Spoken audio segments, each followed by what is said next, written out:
kasinggit, ito na naman po, ako. Ayan, may batang mahilig makipagdaldalan. Ayan. And yung isa po naman ay ngayon lang po siya na willing mag-pacifier.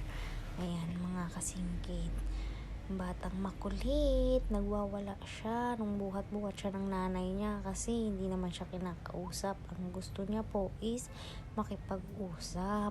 And pasensya na kayo sa kanya mga kasingkit, wala siyang panty or diaper kasi pinapasingaw namin yung kanyang kasi ang daming rashes, namumula na yung kanyang puwet dahil sa rashes. Kaya sabi ko tanggalin muna yung diaper niya para makasingaw and para makapagpahinga rin sa diaper. Kaya yan, wala siyang diaper. Pasensya na kayo mga kasingkit. And ayan nga siya, nakikipag-usap yan mga kasingkit. Ang sarap lang makipag-usap sa baby. Kasi kahit hindi mo naiintindihan yung sinasabi niya, matutuwa ka. Kasi may siya, may sound din naman siya. Parang nakikipag-usap talaga siya mga kasingkit, gano'n. Kaya willing-willing din akong kausapin siya dyan. And yun nga, mahilig talaga ako sa mga bata, mga kasingkit.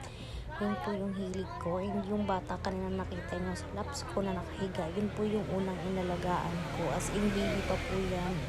Hindi lang baby, nasa tiyan pa siya ng kanyang mama. Ako na nag-alaga sa mama niya. Ako yung kasama nung nanganak. Yung dinala ko siya lying in. Akong kasama nun. And yun nga, nung nanganak siya, ako yung unang nakabuhat sa baby.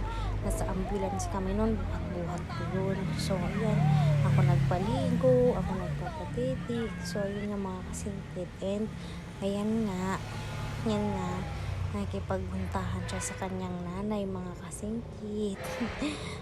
Sobrang kulit lang yung batang yan, mga kasingkit. Sobrang bait. Kahit gutom siya, hindi siya umiiyak.